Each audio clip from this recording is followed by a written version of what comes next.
قال النبي صلى الله عليه وسلم النكاح من سنتي وقال فمن رغب عن سنتي فليس مني. Bagaimana tata caranya sekarang? Akad nikah yang ada di dalam syariat simpel. Tata caranya adalah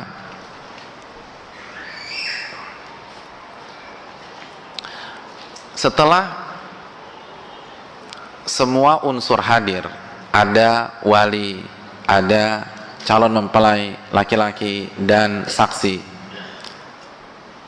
maka yang pertama yang perlu kita ketahui bahwa mempelai wanita tidak harus dihadirkan, apalagi di tengah-tengah forum. Nggak ada dalilnya.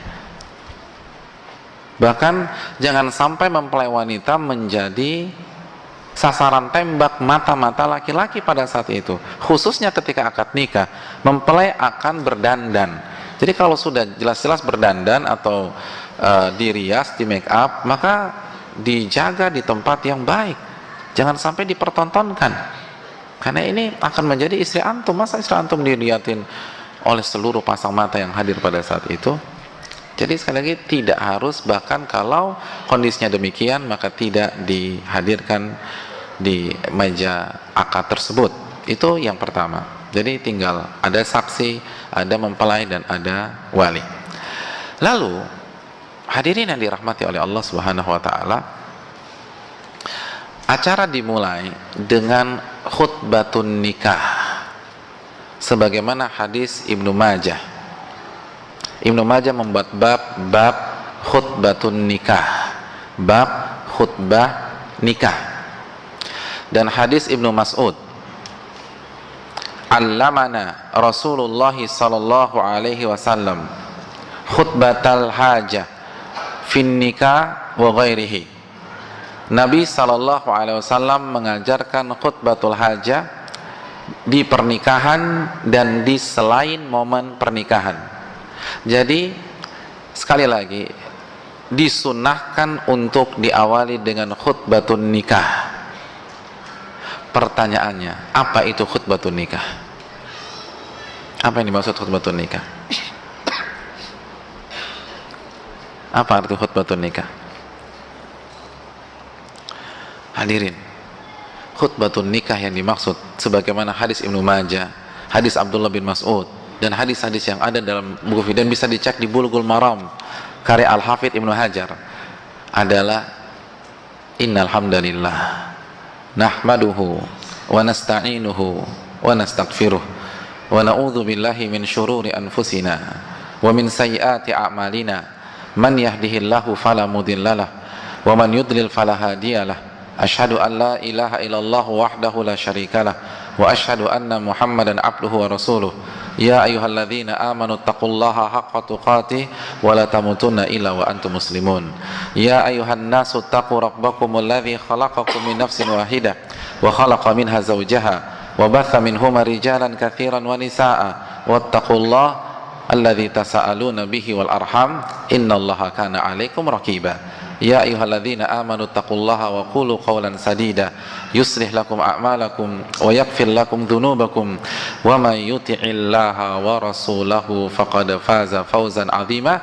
Amma ba'du, fa inna asdaqal hadithi kitabullah wa khairal hadi hadi Muhammadin sallallahu alaihi wasallam wa syarrul umuri muhdatsatuha wa kullu muhdatsatin bid'ah wa kullu bid'atin dhalalah wa kullu dhalalatin finnar. Titik. Selesai. Itu khutbah nikah. Itu khutbah nikah. Banyak orang nggak paham khutbah nikah, dan yang terbaik untuk membacanya adalah wali.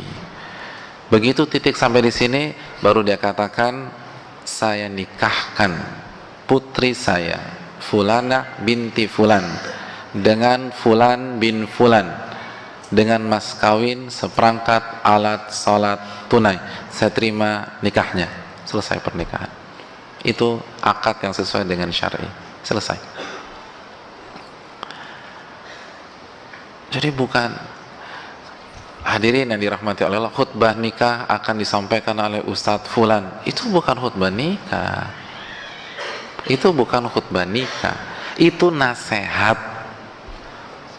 itu nasihat pernikahan aja, bukan khutbah nikah. Khutbah nikahnya baca itu, dan yang paling baik membacanya adalah wali, kata banyak para ulama, dan hukumnya sunnah, dan hendaknya wali merenungkan, dan hendaknya mempelai laki-laki paham makna innal hamdalillah nahmaduhu wa nasta'in dan seterusnya. Jadi sebelum akad nikah itu bukan hanya persiapan qabil tu nikahaha.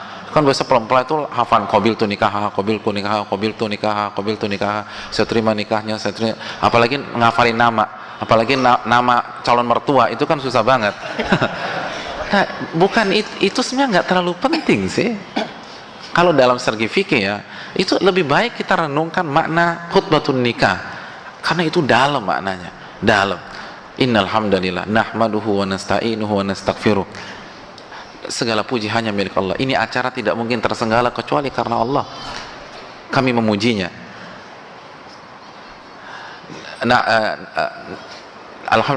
Nahmaduhu wa nasta'in, dan kami meminta pertolongan kepadanya. Ini acara tidak akan berhasil kecuali dengan pertolongan Allah. Jadi semua merenungkan. Itu baru pernikahan yang benar-benar khusyuk. Jadi khutbah nikah itu penting, walaupun hukumnya sunnah, tapi dibaca dengan penghayatan. Wali membacanya dengan penghayatan, lalu mempelai laki-laki yang siap-siap untuk qabul itu meresapi, dan mempelai wanita pun juga mendengar dengan penuh penjiwaan. Lalu setelah itu, setelah selesai baru ijab dan qabul. Ijab adalah ucapan menikahkan dari wali, dan qabul adalah serah terima tersebut, sehingga pada saat itu sah menjadi istri kita. Itu akad nikah.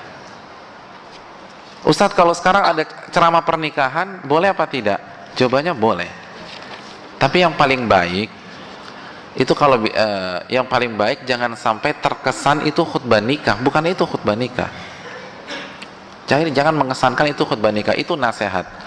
Ada dalilnya nggak Ustadz? Kembali kepada kaidah tadi. Hukum asal akad nikah dan walimah adalah muamalat. Maka selama tidak diyakini satu paket, ini hanya mengambil momentum saja. Karena khususnya mempelai, dia akan dengar pada saat diceramahin di waktu tersebut, maka nggak ada masalah. Walaupun nggak ada dalilnya, tidak ada dalilnya ada ceramah pernikahan. Namun ingat konsep kita, hukum asal akad nikah dan walimah adalah muamalat, itu penting. Lalu yang perlu kita perhatikan, sekali lagi, tidak harus satu nafas, nggak ada. Terlalu mendramatisir, nggak ada hubungannya ya. Jadi nggak harus satu nafas, tidak harus mulus 100%. Kalau tersendat tapi maknanya dapat, nggak ada masalah. Jadi saya nikahkan putri saya Fulana binti Fulan dengan Fulan bin Fulan dengan mas kawin cincin berlian tunai. Saya terima nikahnya Fulana binti Fulan dengan mahar yang disebutkan tadi tunai. Selesai. Dan nama ayah kalaupun nggak komplit sebenarnya nggak ada masalah, asal jelas. Yang nggak boleh misalnya saya nikahkan salah satu putri saya dengan Fulan bin Fulan, saya terima nikahnya, itu nggak boleh karena nggak jelas. Tapi kalau misalnya nama dia cuma punya satu putri, misalnya nama putrinya Rini, saya nikahkan putri saya Rini dengan Fulan bin Fulan, saya terima nikahnya, itu selesai sudah. Nggak harus disebutkan Rini binti Sasongko Probo Negoro Fulan, nggak perlu. Dan itu yang susah kan. Tapi kalau mau disebutkan ya silahkan, tapi nggak harus demikian. Nah terkadang yang jadi masalah ketika seharusnya sudah sah karena tersendat di nama mertua, akhirnya suruh ulang. Nggak perlu. Itu antum kalau begitu semua ramai-ramai teriak sah aja, sah gitu loh. Jadi penghulunya nggak bisa ngulang lagi. Pokoknya satu gedung udah bilang sah. Jadi nggak perlu diulang. Karena sudah sah, mau diulang gimana? Orang mereka sudah suami istri. Jadi itu yang harus kita camkan bersama-sama. Sudah habis waktu ya. Subhanallah.